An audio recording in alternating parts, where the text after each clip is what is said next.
জয় শ্রী রাধে কৃষ্ণ। বন্ধুরা, কল্পনা কুঠির ইউটিউব চ্যানেলে আপনাদের সবাইকে স্বাগতম। বন্ধুরা, মায়ের ভালোবাসা কেউ ভাগ করতে পারে না, আর তার আশীর্বাদ ভগবান ও কাটতে পারে না। আমাদের জীবনে একটাই গুরুত্বপূর্ণ ভূমিকা পালন করে আমাদের মা। পৃথিবীতে মাই হলেন আমাদের ভগবান। আজ আমি আপনাদের জন্য খুবই গুরুত্বপূর্ণ একটি ভিডিও নিয়ে হাজির হলাম।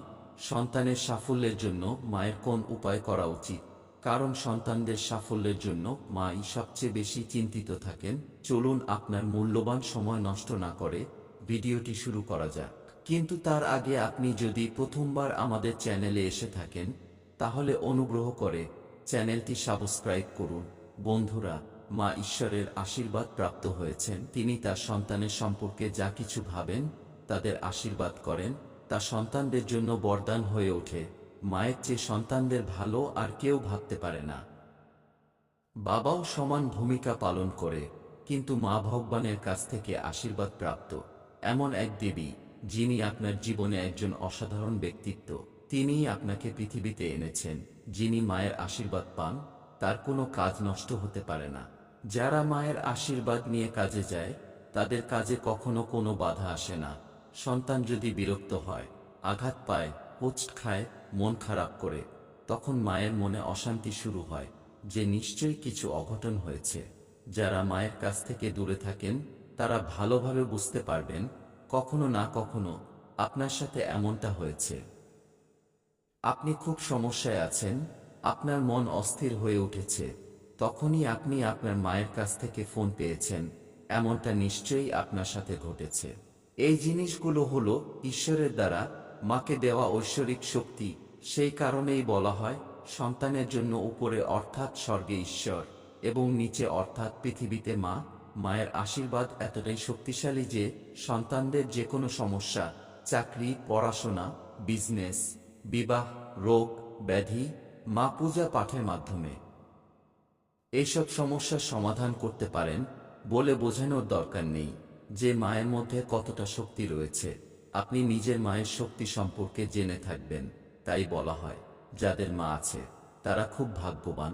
যদি কোনো কারণে আপনার মা না থাকে, তাহলে নিজেকে দুঃখী মনে করবেন না।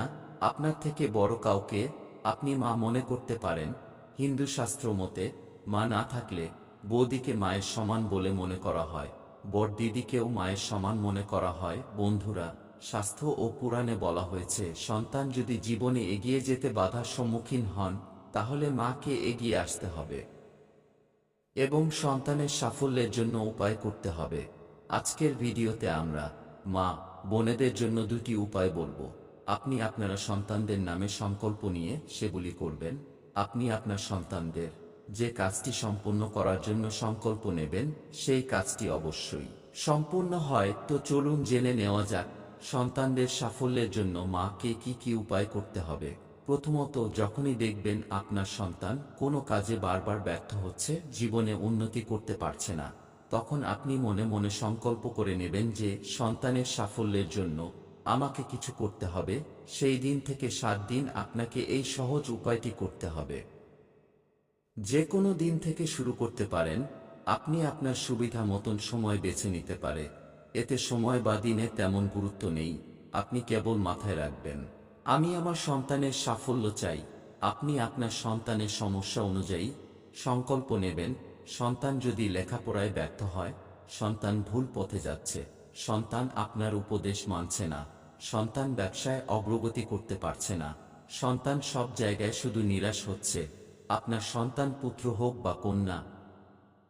অনেক সময় এমন হয় যে সন্তান কঠোর পরিশ্রম করেও সাফল্য পায় না, তারা ক্লান্ত হয়ে পড়ে, সন্তান দ্রুত ভেঙে পড়তে পারে। কিন্তু একজন মা তার সন্তান সফল না হওয়া পর্যন্ত ঈশ্বরের উপর ভরসা ছেড়ে যেতে পারে না। তাই মায়েদের জন্য প্রথম উপায় হল, সন্তান যদি পড়াশোনা করে, চাকরি না পাই, সব কাজে বাধা আসে, আপনার কথা মানতে রাজি হয় না, বা খারাপ সঙ্গ পেয়ে হঠাৎ করেই তার আচার-চরণ বদলাতে শুরু করে, সে অন্যের কথা মানতে শুরু করেছে এবং তার বাবা মা বা বড়দের সম্মান করছে না, এইসব সমস্যার সমাধানের জন্য আপনি সংকল্প নেবেন। সন্তানের নামে সংকল্প নিতে হবে। আমি আগেই বলেছি, যেদিন আপনি সংকল্প নেবেন, আপনাকে কি করতে হবে মনোযোগ দিয়ে শুনুন। যদিও এই উপায় করার জন্য সময়ের কোনো গুরুত্ব নেই, তবুও আপনি চেষ্টা করুন। সকালে বা সন্ধ্যায় যখনই আপনি ঘরের মন্দিরে যেতে পারেন বা যান, তখনই আপনি যে দেবী দেবতাকে বিশ্বাস করেন সেই দেবী দেবতার সামনে এক গ্লাস জল রাখুন। যেদিন আপনি সংকল্প নেবেন সেদিন আপনার ডান হাতে একটি সংকল্প শুধু বেঁধে নেবেন, গঙ্গাজল দিয়ে হাত শুদ্ধ করবেন, অর্থাৎ হাত ধুয়ে নেবেন। এরপর কিছুটা গঙ্গাজল ডান হাতে নেবেন, তাতে কয়েকটি চাল ও একটি লাল ফুল নিন। তারপরে আপনি আপনার হাত মুষ্টিবদ্ধ করুন এবং আপনার সন্তানের নামে সংকল্প নিন এবং আপনার মনোকামনার কথা ঈশ্বরকে বলুন। এরপর আপনাকে একটি মন্ত্র বলতে হবে। মন্ত্র মানে এখানে কোনো নির্দিষ্ট মন্ত্র নেই, আপনি যে দেবী দেবতাকে বিশ্বাস করেন সেই দেবী দেবতার মন্ত্র জপ করতে হবে। ধরুন আপনি মা লক্ষ্মীকে বিশ্বাস করেন, তাহলে মা লক্ষ্মীর মন্ত্র ওম ওম ওম মহালক্ষ্মী নমঃ জপ করতে হবে। সেই মন্ত্র আপনাকে 108 বার জপ করতে হবে। এমনও হতে পারে আপনি আপনার প্রিয় দেবী দেবতার মন্ত্র জানেন না, তাহলে হিন্দু ধর্মের সবচেয়ে শক্তিশালী মন্ত্রের মধ্যে অন্যতম হল গায়ত্রী মন্ত্র। এমন পরিস্থিতিতে আপনি গায়ত্রী মন্ত্র জপ করতে পারেন। তো এভাবেই আপনি 108 বার জপ করুন।